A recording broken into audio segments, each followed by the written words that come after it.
ni ko mag ñi tàmmoo noonu la ko xale yi bëggee ndoxu waalo foo dem fekk ko fa ndax am na fépp ñaar fukki dërëm rekk lay jar ku nekk ak bosam. Waalo, la qualité accessible à tous. tàngal bégee ak susetam yii seen ndox mu sell mii di Waalo ak seen boisson punch ñoo leen di may seen émission koor gi. aywa ñu amati mbégte saa sunu xëyee di àndandoo ak yéen ci koor gi Sud FM Sen Radio, la première radio d'information du Sénégal. Bonjour, comment ça va chez vous? Ça va très bien chez nous. Merci beaucoup. mbégte la saa sunu xëyee bu fi Sud Matin jaaree ak Système Maria ñu jox leen xibaar yi ak waa rédaction bi buñ ci jógee ma daal dee dikkati ànd ak yéen wante xam ne ngeen ko xamee du ma ci wéet jamais puisque maa ngi ànd ak seen soppe di oustaz Maodo Faye. Oustaz dellu nuyu la béggee la ziar la naan la naka suba si. maa ngi lay nuyu di la ziyaara bu baax a baax di la jaajëfal gan gi moom tey du ma ko tudd. parce que mbettaange lay doon li ñu naan surprise. xam naa damay bàyyi noonu. mais damay mbégte loolu di toog ak ñi nga xam ne dama leen xamoon démb. waaw ay confrères de purs confrères même. ñoo xam ne ñii incontestablement doo mën leen a jam ci dara voilà. n'est-ce pas très bien. macha allah oustaz Maodo Faye ñu ngi lay jaajëfal bu baax a baax gannaaw démb bi ñu fi àndeek Serigne Mbacké Sylla di jaajëfal bu baax a baax mboolem service religieux bi nga jiite muy desk religieux ñoom it oustaz Alioune Sall ak compagnie gan gi na nga ko waxee sànq gan gu màgg la. gu màgg la ci yow wante it gu màgg la ci man loolu xam naa ci dellu si bu ci kanamee tuuti saa bu ma janook moom damay am mbégte rawatina. Pour la première fois ma am occasion dalal ko ci émission donte jiite na ma ay at def ci man lu bëri ci wàllu xam-xam ma ko ciy sant bu baax di ko ci gërëm xam nga démb dañ doon màggal journée internationale liberté de la presse loolu waral aussi moom teewaayam tey ci Sud FM di première radio d'information du Sénégal am solo lool kon nag gan googu mooy monsieur Mamadou Ibra Kane nekk journaliste bu mag kàngam ci métier bi nekk jamono yi directeur général groupe de presse boobee ñu naan E-Média monsieur Mamadou Ibra Kane maa ngi lay nuyu di la bëggee di la ziar grand di am bu baax a baax mbégte dalal la ci Sud FM. di la ziar. Nicolas jërëjëf di sama rakk sama xarit. nekk itam ku ma fonk lool. jërëjëf ndaxte da nga mën sa liggéey macha allah. jërëjëf donc bëggee comme ni nga koy waxee. waaw bëggee grand sëñ Maodo mais Maodo fàttewul yenn kii yi. Maodo yàgg naa la wax nag affaire yu naan tey xam nga foog ma la ci dugal oustaz. maa ngi nuyu Maodo. jërëjëf bu baax. waay ni mu ko waxee léegi dama koy déggal. dama koy dëggal. voilà c'est ça ndaxte diggante bi yàgg na. te lépp rafet. waaw absolument. nekk diggante conviction. ci métier bi nga xamante ni ñu ngi koy exercer. xawma ndax kàngam la waaye fekk naa fi ay kàngam. ndaxte ku teg sa tànk Sud FM. te nga xam histoire presse. nga xam ne Sud moo xàllal yoon bi. xàllal ko yaatal ko ci bëgg métier bi. gëm métier bi. teg ko ci ay chartes. naturellement sama xel dem ci ndem si yàlla. suñu mag Babacar Touré. di ko ñaanal. amiin ci weer bu sell wi. amiin ak ñëpp ñi nga xamante ni dañ leen teetee te ñu génn àddina ndaxte histoire Sud histoire bu rëy la. di nuyu suñu mag ñi nga xamante ni aussi ñu ngi fii ba léegi. yàlla wéral cër yi. may leen gudd fan. mais di nuyu le directeur général Baye Oumar Gueye. nekk sama rakk. nekk journaliste bu ñu ràññee. journaliste bu am éthique. bu baree bari. di ko ñaanal moom tamit. wér ak wérle. amiin ndaxte li tegu ci ndoddam. lu diis la. waaye boo amee chance di liggéey ak ñi nga xamante ni ñu mel ni yéen. mbir mi lu mu diis. defe naa dinañ la ooyefal lu bare donc maa ngi leen di nuyu. di nuyu auditrice ak auditeur u Sud FM di wax ne daal émotion bu rëy la d'abord séq ak yéen waxtaan wi mais émotion par rapport ak histoire du Sud comme ni ma ko waxee surtout jërëjëf am na solo kooku ngeen dégg mooy Mamadou Ibra Kane léegi nag gannaaw nuyoo bi ak salaamaaleykum yi dañuy dem très vite parce que j'ai beaucoup de questions Oustaz Maodo Faye a beaucoup de questions bu ko defee Mamadou li ñuy tàmbalee mooy li fi mujjee mooy démb journée internationale liberté de la presse tey bi ñu xëyee sax gis nañ presse bi yëpp wax nañu ci rawatina Sud Quotidien mobilisation nationale contre la précarité les menaces agressions et violences ça presse dans la rue noonu lañ ko defee ne journalistes yi daal crier nañ ci mbedd yi ne doy na ça suffit cri du cœur boobee le journaliste yi fësal démb ba ñuy déglu ku mel ni Bamba Kassé dégg nañ mu insister bu baax a baax ci respect de la convention collective des journalistes ci tënk rek naka nga gisee démb siti nu journalistes yi rawatina jeunes journalistes yi. pour man c'était une bonne aération ndaxte jamono yi ñu toll ak surtout jamono yu wees dañu amoon sentiment que dañu xoj ñun journalistes yi dañu xoj ñun médias yi de manière générale te mu am loo xamante ni lu am solo ci sit-in bi démb ndaxte ay journalistes yu bokk ci ay organisation ñuy wax SYNPICS ñuy wax CORED ñuy wax CJRS mooy convention des jeunes reporters mais ñuy wax CEDEPS ñi nga xamante ni kuréel bi nga xamante ni responsable médias yi ñoo ci nekk xam nga ñooñu bu ñu joxantee loxo loolu mooy que ni yow miy journaliste ak ki nga xamante ni xëy na moo nekk sa directeur warul leen di noonoo du ngeen ay noon journaliste jeune journaliste ndaxte ak ki ko jiite non yéen a bokk gaal gi parce que entreprise de presse bi bu amee difficulté journaliste bi mooy am jafe-jafe c'est clair journaliste bi bu amee jafe-jafe entreprise bi mooy am jafe-jafe donc pour man c'est vrai journaliste dafa lu ñu taamu ci moom mooy mu am ay conviction yu dëgër mu def liggéeyam teg ko ci charte bu ki nga xamante ni moo ko jiite sax bu ko teg ci loo xamante ni du charte métier bi dafay heurter comme nu ñu koy waxee conscience am war naa mën a bañ waaye pour man ki nga xamante ni mooy patron de presse ak journaliste mais patron de presse bu am idéal patron de presse bu am idéal mooy lan gëm liy presse gëm place su presse ci réew gëm place su presse ci démocratie gëm place su presse ci société bañ a jiital rek loo xamante ni business la loolu dafa am ci métier bi mën na am gis nañ ko aussi loolu aussi mënuñ ko weddi mais pour man li lal d'abord nga investir ci presse mooy nga am idéal bi nga gëm d'abord lan mooy utilité presse ci wàllu société dama ne boo amee patron bu mel noonu rax ci dolli il ne faut pas oublier di nga gis ñi jiite ay entreprise de presse ñoom ci seen bopp ñu doon ay journalistes pour man da ngeen war a lëkkaloo pour presse bi ñu gën koo respecter man loolu moo tax démb ci li ma gis démb loolu moo ma ci gën a neex ndaxte dañuy joxante loxo ñun ñëpp ñi nga xamante ni amoon nañu jot bi dem devant le ministère de la communication def rassemblement bu mel noonu dama ne bu ñu nangu léeg-léeg sax ñu ñuy bëgg a jaxase d'accord mais parce que loolu dafay indi loo xamante ni dafay néewal doole presse bi d'accord mais Mamadou Ibra Kane li ngay wax ni rafet na trop et des fois dañ leen di reprocher aussi yenn yi nga xam ne ay façade la maanaam dañu koy wane nii rek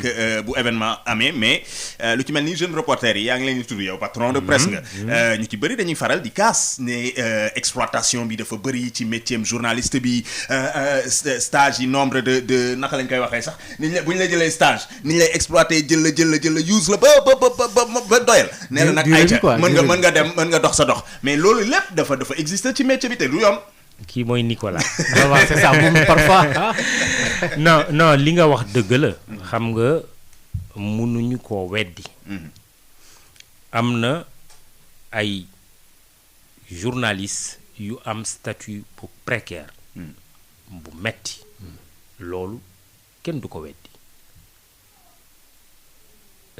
mais il faut également reconnaître Nicolas que d'abord presse bi ci boppam l'entreprise de presse ci boppam dafa am quand même ay jafe-jafe jafe-jafe bi commencé wul tey dafa yàgg mais jafe-jafe yi dafa gën a tar bul fàtte ni dañu nekk ci contexte bi ñuy wax pandémie bi ak conséquences yu mu àndal. pandémie bi touché waa dégg waaw maa ngi ñëw rek waaw mais foofu lay ñëwee. voilà justement loolu mooy la bonne réponse. pandémie bi dafa touché tous les secteurs. donc dafa touché waale la presse. bien sûr. pour man il faut loolu ñu sóoraale ko. mais foo xamante ni dinaa ci d'accord ak yow. d'accorduma ni ñu jël journaliste nga xamante ni qui est formé. di ko def ci situation de précarité. le minimum journaliste bu génn nga war koo jël da nga ko war a recruter sur la base de la convention. te convention bi ñu réviser ko. dañ ko war a réviser non dañ ko réviser ba pare. waaw dañ ko réviser parce que li ñu doon fay journaliste bi. ak convention bi nga xamante ni bu yàgg bi. bi nga xamante ni depuis 92. déjà on parlait de nos aînés ñoom ñoo ko signé woon.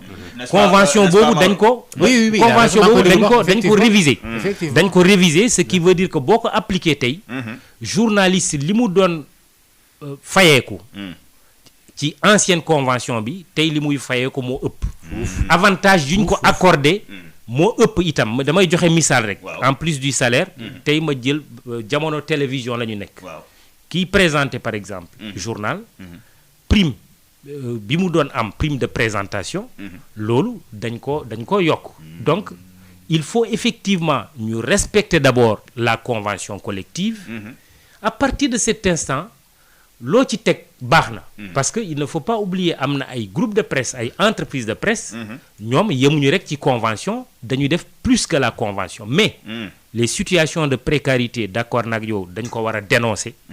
dañu war a fexe ba xeex ko. bu dañul itam ñu wàññi ko bu baax a baax. dama bëggoon rek ci interpeller ci Maodo Faye en tant que journaliste. donc dafa wax ancienneté ak li xew léegi est-ce que yow loolu yëg nga ko en tant que journaliste. mais yëg naa ko bu yàgg parce que d'ailleurs sax Synpics bokkoon na ci li nga xam ne dañ ko daan jàmbat. pour que ñu xoolaat convention bi jëm ko xoolaat retouché waat ko defar jooyantiyaat ko comme on dit en wolof. effectivement noonu mu ko waxee noonu la demee. mais boo xoolee boo ko xoolaatee bu baax a baax am na différence maanaam li mu wax nii. yi fi yokk na par exemple. maanaam ku mel ni yow yaa ngi koy yëg. non mais man nekkatuma ko non man nekkatuma koo xam ne ki damay nekk ay convention bi demee noonu bon voilà loolu da koy laaj bàyyi bor quoi mais. kon baax na oustaz Maodo Faye. jaajëf xalaatu ak gis-gisu journaliste bi laa soxla woon foofu. mais bu weesoo exploitation bi jeune reporter yi ak ñi ñu ko sañ wax di faral di kaas ci métier bi ci beneen wàll ñeneen ñu ngi kaas lu bëri ne yéen itam yéen bu ma nee yéen patron de presse yi kenn du yéen parce que ni ngeen ni recruter d'habitude également des fois da nga cee gis xeetu journaliste yoo xam ne dañ naan kii fu mu jógee ak fan la jàngee ak fan la amee lijaasa ak naka la ko rajo wala presse bu respecté boppam mënee bàyyi muy doxal loolu it beneen xeetu problème la. waaw xam nga pour man Nicolas. journaliste da nga war a am fulla. fulla bi li ko jiitu mooy nga am formation bu baax. boo demee ba am formation yàlla may la nga génn nga war a liggéey da nga ko war a def ak fulla. fulla bi mooy professionnalisme. fulla bi mooy nga bañ a nekk journaliste quelconque. mais fulla bi mooy patience. Nicolas. fulla bi mooy patience. nga liggéey. wane sa bopp quoi. wane sa bopp. respecter charte yi. loolu jàpp naa ni. boo toppee yoon boobu ala kulli aal sa situation dina nekk situation bu baax mais pour man Nicolas xaalis baax na. neex na de. am situation. baax na neex na. neex na trop. waaye Nicolas tey gii bu ñuy tudd Nicolas. wala Maodo Faye. ba ci Baye Oumar Gueye moo doon wax léegi. il suffit que ñu dégg turam. am na effet bu muy def ci nit ñi. waaw ci métier bi gis nga reconnaissance sociale bi. pour man moo ëpp solo.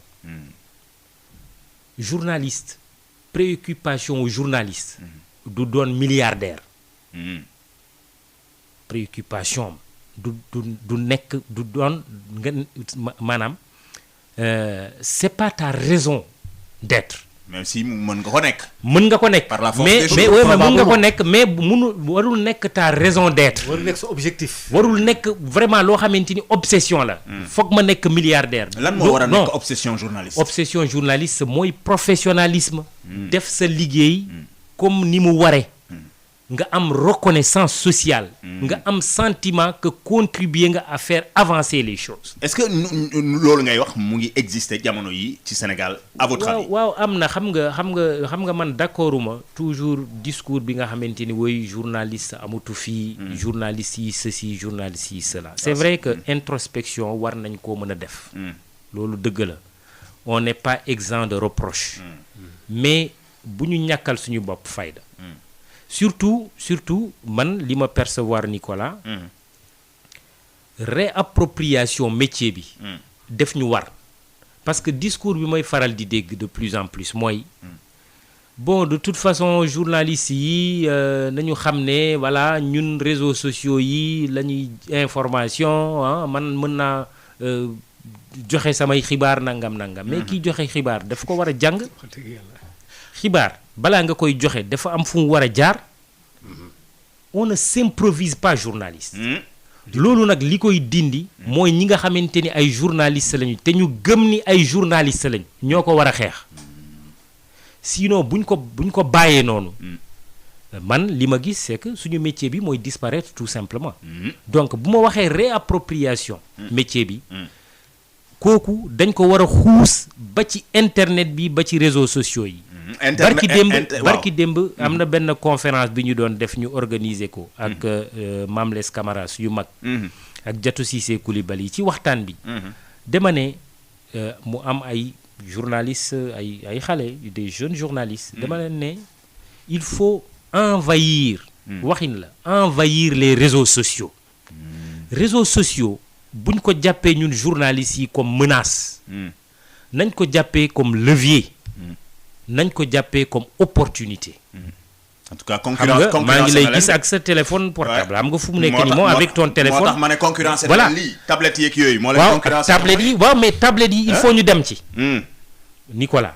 xam nga yaa ngi ciy dem. waaw xam nga yow professionnel nga. waaw donc il faut nga dem ci. Maodo il faut mu dem ci. Parce que nit ñi le public là. dañuy bon dofuñu entre guillemets ngeen baal ma ci kàddu gi. mën nañu distinguer. li baax ak li baaxul. dafa mel ni kuy jaay marché rek xam nga booy jaay marché benn affaire boo xamante ni baaxul. n'est-ce pas man may jaay lu baax.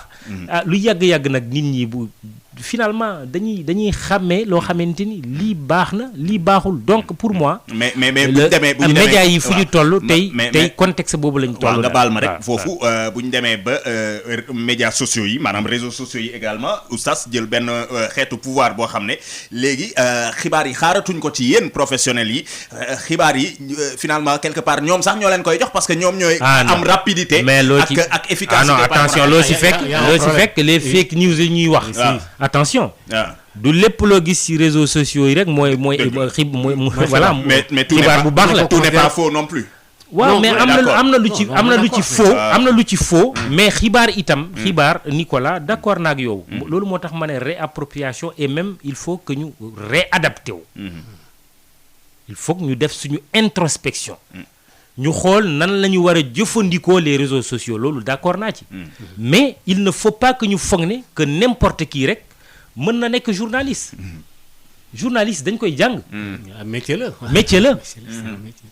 mais sinon nag bon Ah, voilà n'im- chacun est n'im- libre de faire son choix. n'importe qui Voilà. day def ci n'importe quoi oustaz yow ndax yaa ngi ci réseaux sociaux yi ak naka nga gisee évolution bi jamono yi ci wàllu presse c'est vrai que Mamadou li mu wax ni xel mën na ko nangu ndax jamono buy dox da ngay ànd ak jamono boobule. mais boo ciy dem également da nga ciy dem ak xel.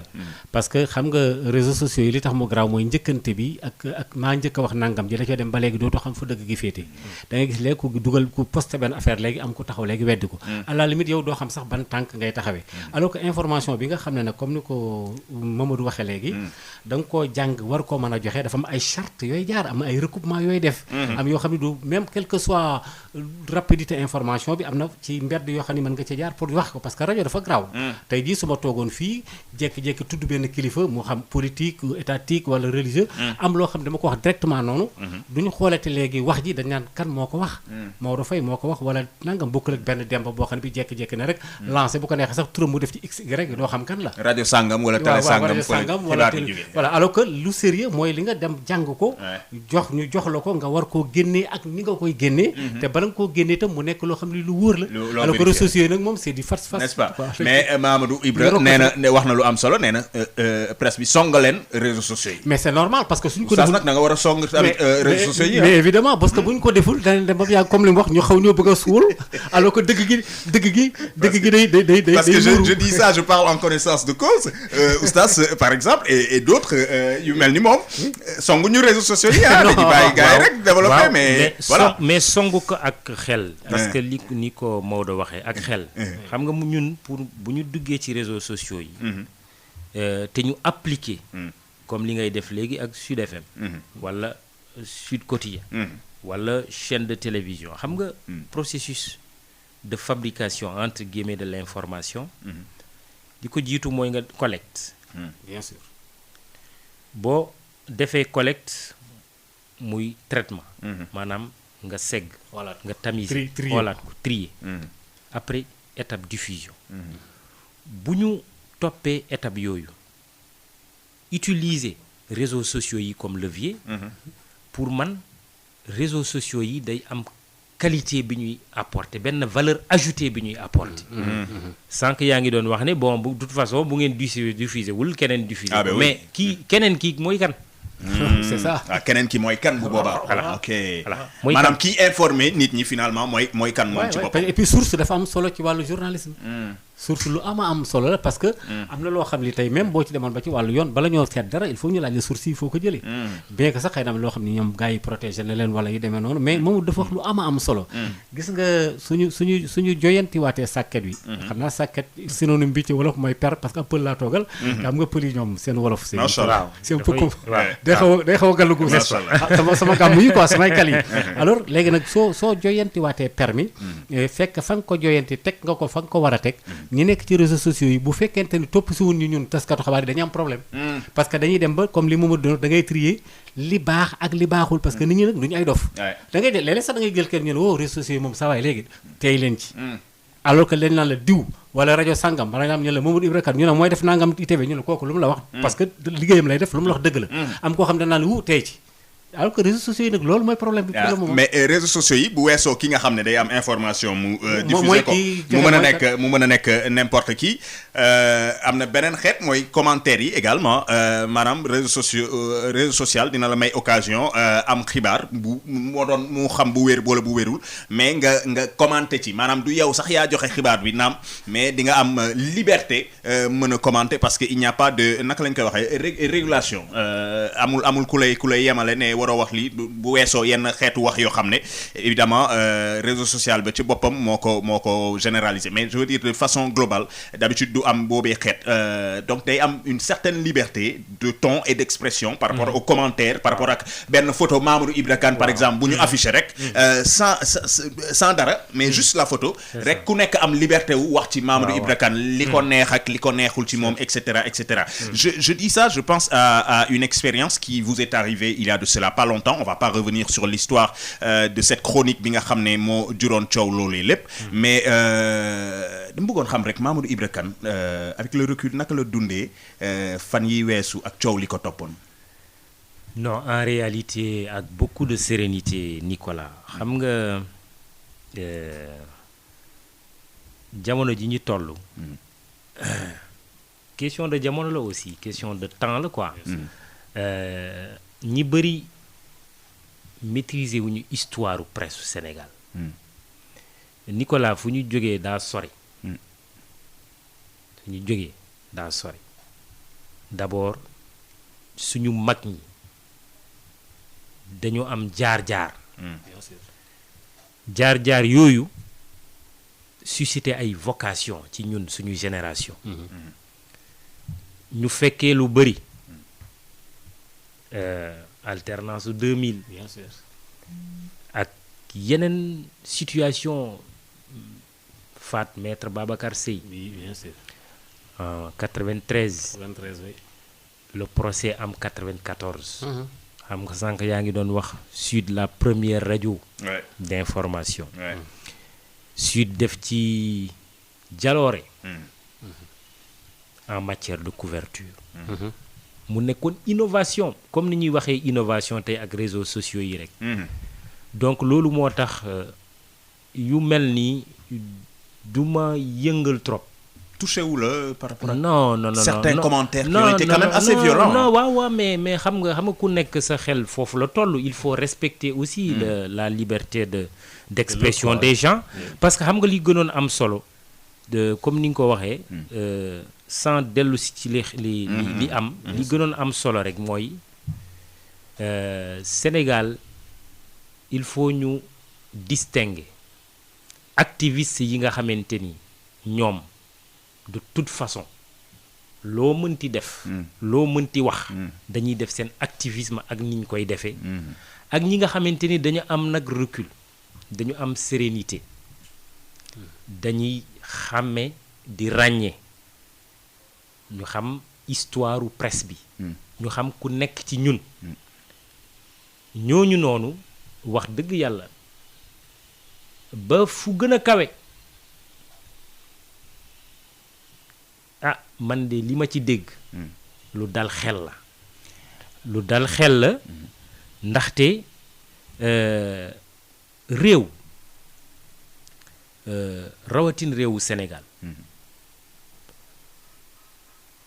dafa am jaar-jaar boo xamante ni qui explique stabilité bi ñu am même bu fekkente ni de temps en temps nga gis yenn tentative de remise en cause ainsi de suite li ko waral mooy di nga gis ñi nga xamante ni dañu tàng jër waaye di nga gis ñi dal jiital seen xel surtout loolu moo tax à chaque fois bu amee des événements de ce genre te loo xamante ni moom chronique la xalaat benn xalaat ak gis-gis nga joxe sa xalaat joxe sa gis-gis defe naa ku nekk am nga sañ-sañ nag aussi il faut respecter aussi que la liberté des gens de dire ils ne sont pas d'accord avec toi d'accord mais sauf que liberté lépp rek na tegu ci loo xamante ni respect léeg-léeg nag malheureusement falaa doon ñëw sax loolu dañ koo tumuraan liberté boobu bu àggee ci ay xeetu menace ak yu ni mel te yow bu boobaa yow day weesu sax sa jëmm parce que yow da nga jiite dafa am ñoo jiite bu boobaa yow dootoo tiit pour sa bopp da ngay tiit pour ñi nga xam ne ñoom nga jiite est-ce que yaakaaroo ne xeetu jaxasoo bi nga xam ne presse bi wala ak ñi ñu ko sañ a wax d'habitude reproche yi ñu leen di faral di def par rapport ak jege bi ñuy jege pouvoir trop mooy waral jiixi jaaxa di am ci ñenn ñi ba nga xam ne dañuy gis ne saa bu nu meree sax pouvoir dañuy gis ci yenn presse bi ñoo xam ne dañu naan ñii ñooy pouvoir kon état donné que mënuñoo am accès ci pouvoir léegi nañu am accès ci ñii parce que 6 ay 9. waaw xam nga loolu du guléet dans la marche de la presse dina am ay situation yoo xamante ni bu xewee ñenn ñi dañuy jàpp ni Maodo fii la far Mamadou Ibra Kane fële la far est-ce que Mamadou am na fu mu far mën naa wax lenn de Nicolas musuma am carte parti politique ci Sénégal benn yoon j'ai failli en avoir c'était dans les années 90 ma nekkoon tout tànk xale bu ndaw boobu Iba Der Thiam moo créé woon partem tuddee ko CDP Garam gi suñu koñ Parcelles Assainies unité 5. parce que dama màggee Parcelles dama juddoo Fuuta màggee Fuuta waaye une bonne partie de ma vie aussi maa ngi màggee Parcelles booy Parcelles la booy banlieue la en quelque sorte. suñu benn mag bu nekkoon ci koñ bi. professeur Iba Der Thiam yal na ko yàlla yërëm. moo ko créé tuddee ko CDP garab gi. man foofu laay militer vraiment bëggoon naa ngeen ñëw ngeen jàpp si quoi. ñu def réunion bi war a gisewaat semaine bi ci topp. ku nekk nga waroon indi 200 francs quoi pour jënd la carte du parti. malheureusement man demaatuma ci réunion bi. donc c'était la seule fois où j'ai failli militer dans un parti politique. kon boobu milité wu ma fenn. waaye mën naa am en tant que journaliste. sama gis-gis. mën naa am samay conviction. mën nga am cofeel mën naa am cofeel mën naa nekk sympathisant d'un tel ou d'un tel autre. est-ce que l'essentiel sans même citer est-ce que jamono yi ñu nekk Mamadou Ibra Kane am na cofeel ci benn moo xam parti la wala moo xam homme politique la wala. non cofeel bi xam nga nan nga koy wone bisu élection ñëw nga war a voter nga dem voter ji. man awma fu ma far. waaye réew mi. il ne faut pas que ñenn ñi ñu foog ne que seen conviction moo war a imposer wu aux autres. mën nga am sa ngëm-ngëm. mën nga am sa gis-gis. mais parce que simplement yow nii nga ko gisee. nga ne ala kulli al Mamadou Ibra Kane daf ma ci war a fekk. man je ne marche pas comme ça. te li ma gis dafa am dafa dem au-delà de parfois sax liberté d'expression. nit mun ngaa am sa gis-gis. waaye utiliser yenn méthodes yi. méthode violente. bëgg a xoqatal nit ñi. déstabiliser le quoi pour juste pour te mettre en mal avec l'opinion. man ça ne marche pas avec moi. ku nekk nag mën ngaa bëgg Mamadou Ibra Kane wala nga bañ ko loolu c'est normal d'ailleurs il faut pas nit bul sax sonal sa bopp di bëgg am unanimité. mënuloo am yonent bi sallallahu alayhi wa sallam ñu nekk ci weeru koor weeru ngëneel amu ko. rawatina ñun ñi nga xamante ni de simple mortel. donc loolu mënul nekk par contre démocratie la ñu nekk nañu encourager l'expression démocratique. bu Maodo amee gis-gis ñu bàyyi ko mu wax. bu Nicolas amee gis-gis mu bàyyi ko mu wax. waaye Nicolas bu mu foog ne li mu gëm moom la war a imposer les autres. man mën naa am de la sympathie. pour benn leader politique. wala pour beneen personnalité ci muy yëngatu. parce que affaire bi la vie d'ailleurs. maanaam sa droit parce que aussi man parfois. la dictature de la politique dafa sax ëpp ci Sénégal. mais réew mi du politique kese. te réew li koy avancer du politique kese. n'est-ce pas. ñiy liggéey di daan seen doole ci marché yi. ñi nappkat yi. ak ñi nga xamante ni ils ont investi jël ay risques ñooñu aussi. dañ leen war a bàyyi gën a bàyyi xel. loolu am solo loolu nag Mamadou Ibra Kane oustaz loolu yéen a ñu ci mën a jàppale bu ma nee yéen yow journaliste bi laay waxal wante yow patron de presse bi laay waxal c'est-à-dire yéen itam bu ngeen ñu defee dictature politique si seen médias yi bu ngeen xëyee suba teel ngoon guddi bëccëg politique rek ngeen di wax sénégalais yi après ngeen bëgg a toog ne waa sénégalais yi c'est-à-dire am nañ yeneen préoccupation naka la ñuy waxee préoccupation sénégalais yi alors que journaliste bu mag bu ñu naan Cheikh Yérim Seck démb ba ñuy def journée internationale presse machin et cetera moom génn na ne fàng ne patron de presse yi sax dañuy dem am na ci ñuy dem guddi di seeti président ca palais donc buñ ko taxaw wax xam nga loolu tamit bu boobaa xel yi gën a jax soo ñu demee finalement man dinaa la wax lenn Nicolas man awma sens interdit man awma sens interdit président Macky Sall bu ma bëggee gis dama koy seeti même guddi déglu ma rek muy guddi muy bëccëg Ousmane Sonko président Abdoulaye Wade wala Moustapha Niasse n'importe quel autre leader bu ma bëgg a gis danga may gis dama lay jox misaal amoon na ay jamono bi ñu jàppee Karim Wade mu nekk prison boobu ma nekk Futur Média parce que loolu mooy sama histoire itam Futur Média Walfadjri loolu moo tax ma ne toujours nit ñi Sénégal dañuy faral di juger nit ki ci Dans l'immédiat, contexte quoi. dans l'immédiat du ñu interroger jaar-jaaram am un moment Karim Wade am ku mu yebal koo xamante ni xam naa ko ci waxtaan kooku ne ma Karim Wade de keroog maa ngi doon échanger ak moom mu ne mais voilà il aimerait bien gis la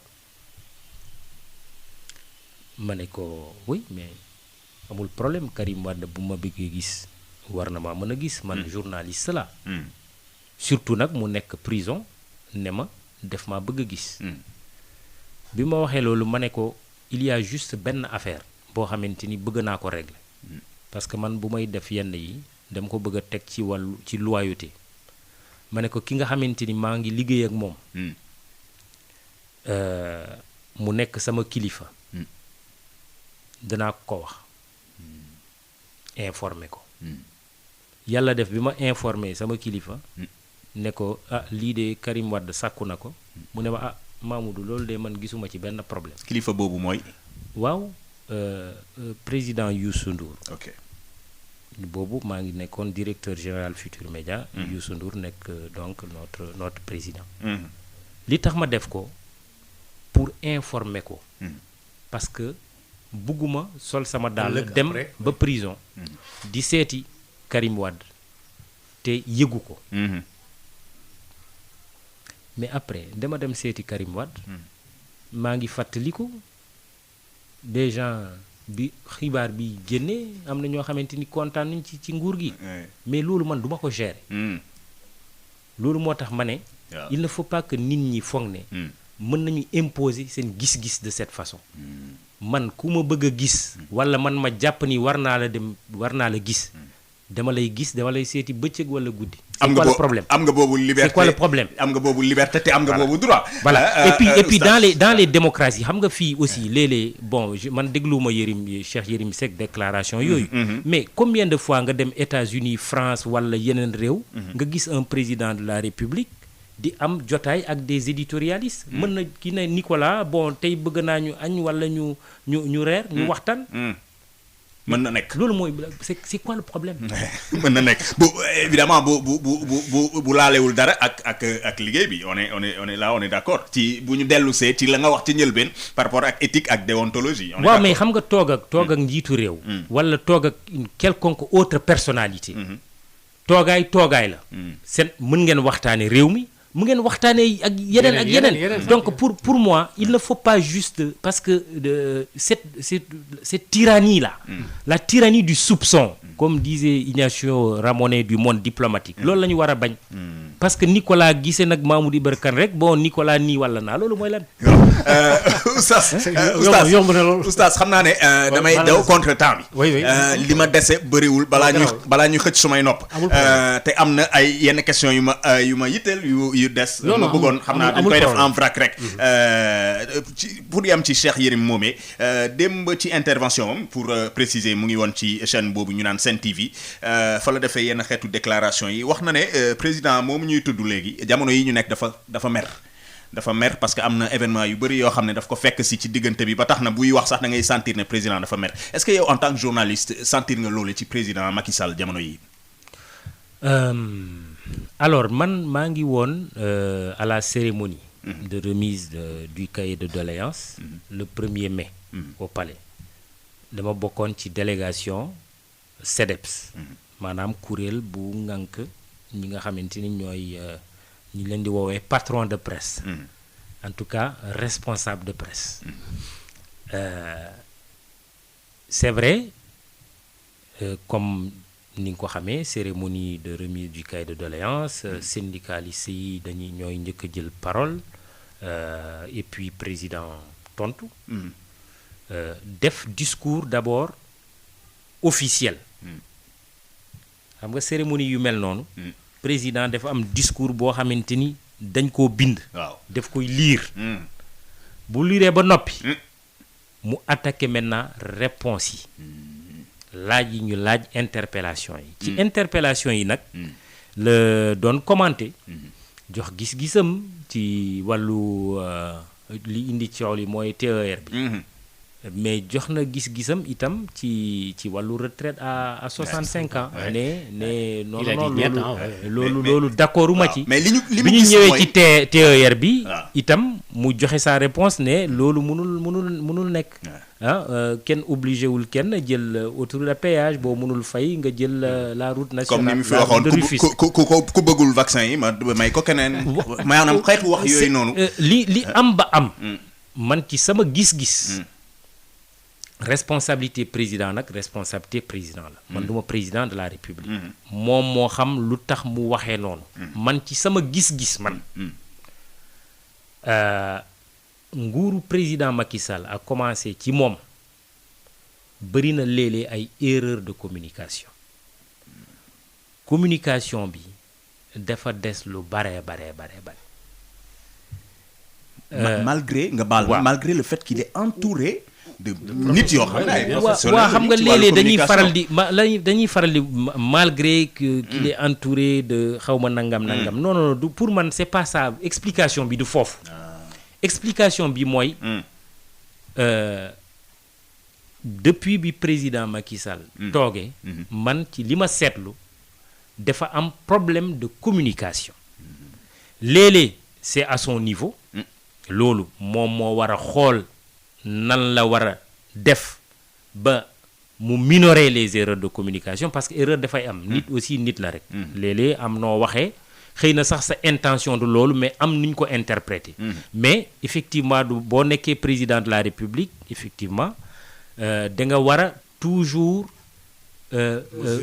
mesurer sa kàddu yan conséquences la mun jur donc kooku defe naa kenn mënu koo weddi le pouvoir actuel dafa am problème de communication. donc problème boobu foog. moom moo war a xool nag lan moo ko waral. mu régler ko. loolu mais pour man aajuwul. ci li ne oui am na ay journalistes yu nekk ci nguur gi parce que aussi il faut faire la distinction un bon journaliste n'est pas forcément un spécialiste de la communication. Il faut faire aussi la distinction. donc dafa am journaliste am spécialiste. de la communication non dama ne nekk non ce n'est pas forcément. di nga gis un bon journaliste bu nekk un bon spécialiste de la communication mais nekk journaliste kese.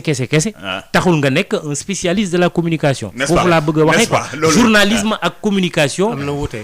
dafa wuute. n'est-ce pas am na solo léegi ci tënk rek benn ba ñaar ci même démb bi ñuy màggal journée internationale liberté de la presse boobee bu weesoo suma grand Cheikh Yérim Seck am na keneen ko aussi suma grande sœur Maymouna Ndour Faye am na déclaration bu am solo bu mu def ne ministre de la communication ci boppam amul benn considération ci presse sénégalaise loolu loo ñu ciy wax est-ce que sentir nga boobee xeetu.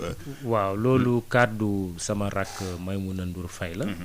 kàddoom la nañu respecté kàddoom man du sama kàddu li ma mën a wax rek mooy que ni effectivement presse bi a commencé par le CDEPS. am na ay jàmbat yoo xamante ni yu bari teg nañ ko ci table bi pour joxe exemple c'est surtout code de la presse. code de la presse bi biñ ko adopté yàgg na. depuis 2017. ñu war a def décret d'application am luñ ci commencé mais il faut dire ci même li ñu commencé li nga xamante ni def nañ ko ba noppi dafa jël temps bu ëpp parce que 2017 ba tey jii 2021 defe naa quand même du tey surtout code de la presse aussi il faut rendre à César ce qui est à César waxtaan bi mi ngi tàmbale ci nguuru président Abdoulaye Wade déjà mais président Abdoulaye Wade jotu ko maanaam ci tënk rek fexe ñu voté ko. président Macky Sall ñëw aussi son mérite mooy jëlaat dossier bi. fexe ba lépp loo xamante ni mu ngi ko doon gàllankoor ba ñu voté ko léegi nag li ci des. mooy ñu appliquer les textes xam nga Sénégal. ñoo fi dàq def ay loi mais application bi mooy problème. mais est-ce que ministre de la communication d'ailleurs il est ministre de la communication et de la culture il y a beaucoup de problèmes ci culture bi mu jiite artistes yu bëri dañu faral di casse par rapport ak li mu jiite culture yéen communication bi donc amu leen problème à part li Maymouna Ndour Faye déclaré ne amul benn respect par rapport ak presse bi wala benn considération. boo xam nga man qualificatif yooyu man mënuma ma ci vraiment D'accord. sukkandiku quoi Maïmouna Ndour a certainement elle a des raisons cette de liberté dire aussi. amul considération amul respect mais li ma gis rek mooy que ni le ministre de la communication et de la culture Abdoulaye Diop am na ay attentes yu bëri mi ngi ci tablam loolu il faut mu jubli ci mu gën cee farlu ndaxte métier wu presse il faut ñu considérer ko comme une activité économique comme les autres n'est-ce pas le fonds d'appui au développement de la presse par exemple pour joxe misaal fonds bu am solo la c'est vrai que ñu ngi war a di désigner les représentants des différentes organisations ci fonds boobu muy état bi muy CEDEPS ak yeneen acteurs yi loolu nañ ci gën a farlu n'est-ce pas ndaxte benn étape bu importante la dans le développement des médias. am na solo xam nga ne yow da nga jiite média te xam nga ne waxtu journal bu jotee moom journaliste yi daal di taxaw 12 heures 12 heures bi war a ñëw léegi Oustaz Maodo maa ngi lay sant bu baax di la gërëm chat bu Sud FM ci YouTube bi ak Facebook bi direct bëri na question yu bëri jëmoon ci monsieur Mamadou Ibra Kane ak ñu rafetlu bu baax a baax teewaayam ci Sud FM benn question buy revenir souvent ci tënk rek de qui est derrière E-Media loolu la nit yu bëri di laajte. lu tax du ñuy wax qui est devant. qui qui est devant E-Media c'est Mamoudou Ibra Kane directeur général. mais mu nekk ci benn société des rédacteurs. société des rédacteurs bi ñun ci suñu bopp parce que da nga ma poser question bi à la fin de l'émission mënoon naa peut-être gën a am temps pour expliquer société des rédacteurs bi mooy ñun les professionnels. ñun ñoo organiser wu ñu dem seeti ki nga xamante ni jàpp nañ ni xëy na bu ñu waxtaanee.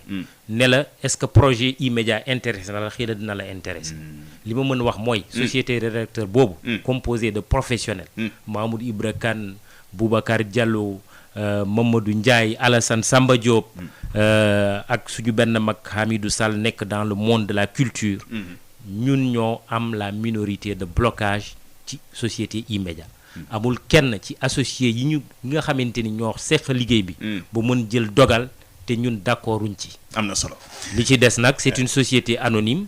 Les noms de ces gens-là boo demee CNRA sax CNRA boo fa demee ñu jox la tur yi si ça t'intéresse. n'est-ce pas. mais bu ñu amoon beneen temps xëy na dina am jamono ñu gën cee xuus. mais voilà donc poser la question qui est devant au lieu toujours de penser que le journaliste il est toujours derrière.